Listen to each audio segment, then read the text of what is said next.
जो मैं बोल दियो। वीडियो सबसे पहले और हाँ बेल आइकन दबाना ना भूल। जिस दिन तिथि क्षय होता है द्वादशी में एकादशी व्रत होता है, तो द्वादशी के बाद सीधा प्रदोष आ जाता है। तो जैसे कल एकादशी हुई और आज प्रदोष हो गया, तो अब ऐसी परिस्थिति में जो प्रदोष व्रत करते हैं उनके लिए थोड़ी कठिनाई उपस्थित हो जाती है कि क्या करें, एकादशी का व्रत पारायण ना करें तो वह व्रत बेकार होता है।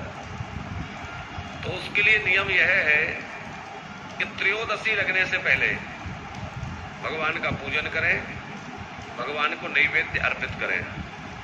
तो भगवान को चढ़ा हुआ जो प्रसाद है, ठाकुर जी को जो भोग लगाया है, अपने ठाकुर जी की जो सेवा की है उसमें जो भगवान को भोग लगाया है उसमें से कुछ प्रसाद अंश ग्रहण कर लें और वो प्रसाद लेकर के वो पारायण के नाम पर अन्न का बना हुआ प्रसाद हो। प्रसाद का मतलब ऐसा नहीं कि मिश्री या चने चरौंजी कुछ रख दिया, नहीं, अन्न का भोग लगाएं भगवान को। ठाकुर जी को तो भोग लगता ही है, और अन्न का जो भोग लगाया है उसमें से थोड़ा सा अन्न का आप अंश निकाल लें, प्रसाद रूप में अंजलि में लेकर के पालें, तो आपका एकादशी पारायण हो गया। जैसे अम्बरीश जी ने चरणामृत लेकर के और निर्जल व्रत का पारायण कर लिया था, वो निर्जल था तो जल से पारायण हो गया। अब आपने निर्जल तो नहीं किया, खूब फोटो की पूड़ी खाई है, तो निर्जल तो नहीं है। पर देखो चरणामृत से उसी व्रत का पारायण होता है जो निर्जल हो। अब निर्जल था तो जल से पारायण हो जाएगा, लेकिन यहां तो जल जला था, तो फिर जल से पारायण थोड़ा ही होगा, काय से होगा उसका पारायण? तो फिर भैया अन्न से ही होगा। तो भगवान को भोग लगाए और थोड़ा सा अन्न ग्रहण कर ले, तो उस अन्न के ग्रहण करने से व्रत पूर्ण हो जाएगा, मतलब आपके व्रत का पारायण हो गया। अब और सही बनाई नहीं, वो नहीं है, वो चढ़ागे वो खा लेगी। ये तो क्या बेबी को तो पारायण हो गया, अब बाद में प्रदोष रखी दी। ऐसी शास्त्र आज्ञा है कि भगवान के प्रसाद ग्रहण करने से व्रत नहीं टूटता। ये हम अपने मनमुखी बात नहीं कह रहे हैं, ये शास्त्र की बात है। प्रसाद लेने से, क्योंकि प्रसाद की बहुत बड़ी महिमा है। शिव महापुराण में ही लिखा हुआ है कि भगवान शिव का नैवेद्य प्रसाद आपको कोई दे, आपने प्रसाद लिया और आपने कहा चलो बाद में पालेंगे।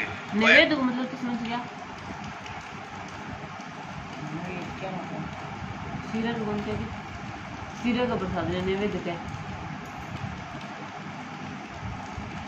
ऐसा कह के किसी को दे दिया या रख दिया तो उसका भयंकर दोष लग जाता है। आपने जो पूजा की है उसका पूरा भगवान शिव का नैवेद्य प्रसाद आपको कोई दे, आपने प्रसाद लिया और आपने कहा चलो बाद में पालेंगे, और ऐसा कह के किसी को दे दिया या रख दिया तो उसका भयंकर दोष लग जाता है। आपने जो पूजा की है उसका पूरा पुण्य नष्ट हो जाएगा।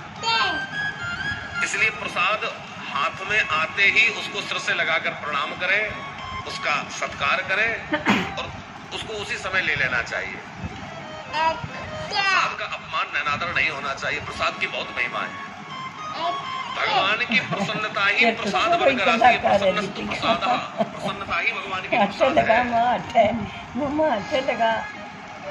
अब एकादशी में अन्न का निषेध है, पूरी तरह निषेध है, लेकिन कदाचित कोई एकादशी व्रत में ही हमें अन्न का प्रसाद दे दे तो एक बार बना देख लीजिए।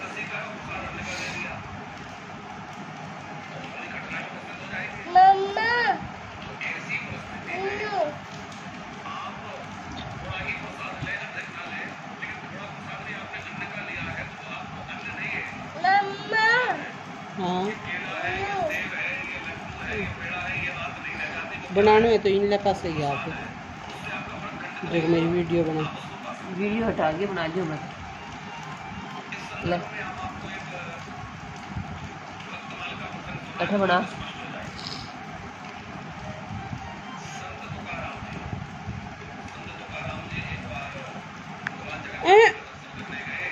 इंग भी नहीं बना बेटी।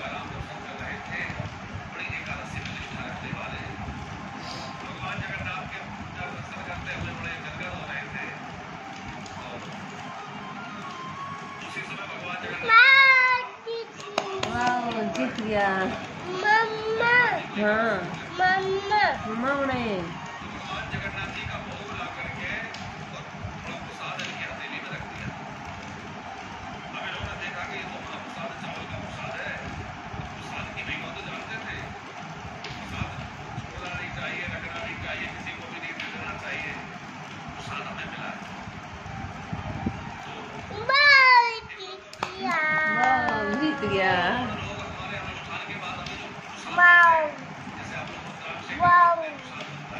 Wow.